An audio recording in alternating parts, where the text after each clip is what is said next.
I love to watch other financial channels. This one was presented a case. He said he's 45 years old, currently has 700,000 saved up. He makes $150,000 a year. He can save 20% of that, which would be 30,000. He wants to know where he'd be at age 55.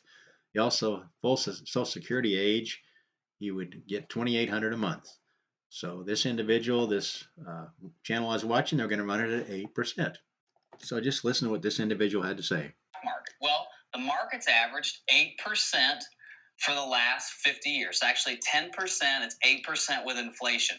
So we're going to assume we're just taking that 30,000 and putting it in the S&P 500 ETF, and we're going to earn 8% per year, and we're going to do this for 10 years. How much will we projected to have at the end of 10 years? Well, at the end of 10 years, earning 8%, we'd have $1,945,844.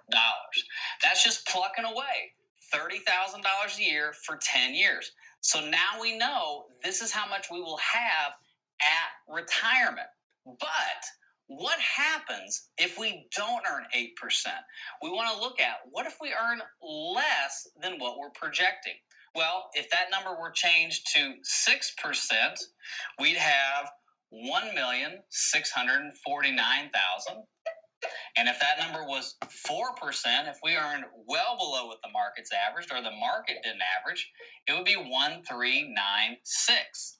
So we want to know, how much am I going to have in retirement savings if I earn 8%, if I earn 6%, and if I earn 4%?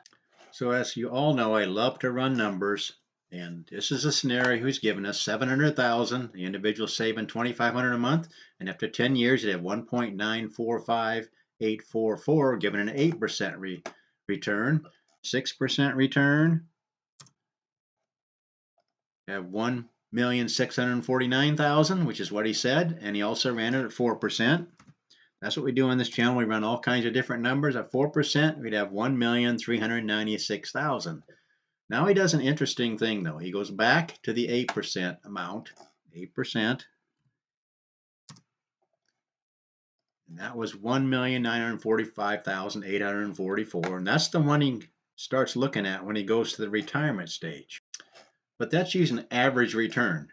And the market never follows a straight average return. It jumps all over the place. So what I did is I ran the numbers for the last 100 years just to see where somebody would be with this scenario, 700,000, 2,500 a month. And remember, the number they came up with for 8% was 1,945,000. So what I did is ran the number for every single year. And there's actually, by the way, you'd be putting $1 million in. That's 30,000 a year for 10 years. That's 300,000. You're starting with 700,000. So you'd have $1 million. There's actually a case scenario where you wouldn't even have that much after 10 years. You only have 858,000. In fact, there's some going down through here in the white where you actually would have less than the even the 1,396,000, which they ran at 4%. 86% of the time you'd get to this amount. 81% of the time you get to the amount he ran at 6%. And 65% of the time you'd get to the 1.945 million. But notice 35% of the time you wouldn't make it that far. But I want you to notice that in this case, you wouldn't even have what you put in. You'd have a negative return for a 10-year period. You put $1 million in, you wouldn't even have that to show for it. The medians be 2.356 and so on. But let's go ahead and look at what he does next. He takes the withdrawal, he enters a withdrawal stage, he puts the 1,945,844, and he says right here, make sure I'm getting this right, projected expenses are 70,000 in 12 years. So he runs it at 6% for 12 years, and he comes up with 2,273,000. Again, starting with that 8%. But we just saw that 35% of the time you wouldn't even have that 1.945. But let's go ahead and run the numbers right here. 1,945,000. I'm going to go ahead and update this. Let's see if I got everything right here.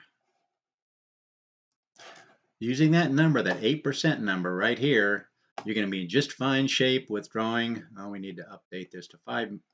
Said he's 70,000 a year, which would be 5,833 a month. I had the wrong choice there. Bear with me. Looks like 98.8% of the time you just fine. Only in 1929 would you be running out of money in that case scenario. But what happens if we use a smaller amounts? What happens if we use the 1.649 million? How would that change things? 1.649 0.649 Same scenario, taking out the 5,833 a month, giving yourself a 3% COLA going down through here. How does that change it? 1% of the time for the larger amount. How about for the median account, the 6%? That'd be 2%. And then the other one would be, make sure I'm getting this right here, 1.396 million. 1.369 million. Again, we're talking about small percentages. You wouldn't make it, but I like to consider every possible scenario. And it's 2% of the time with a 6% return. With a 4%, 5% of the time, you wouldn't make it. That's a 5.11% withdrawal rate, which is somewhat above the 4% rule. So in that case, you wouldn't make it. And I want to show you the actual numbers from years as recently as 2000. You know, the Depression years, people say don't look at those, but let's look at something as recently as 2000. How this would have worked out with this 8% rule and 6% rule and so on. So in that case, 1996, this is what you would have after 12 years. Again, we're looking at the 6% rule right here, or 6% return after 12 years. They say to have 2.273. But using the actual stock market returns, because you don't get average returns, you have to go with actual returns. In 1994, after 12 years, you'd have 2.411 million.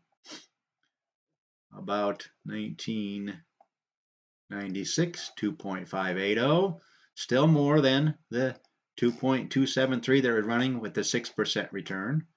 But let's go ahead and look at, as we get closer to these down years, they call this sequence of return risk. If you first retire and you have some down years, you can really be put in a bind quickly. Let's look at 1997, down to 1.125, quite a bit less than the 2.273 they're running at the 6%. Again, you don't get an average of 6%. You have to go with what the market has given. 1998, 12 years, 831,000. 1991, after 12 years, 505,000. Quite a bit different than that 2.273 million, isn't it? Now look at the year 2000.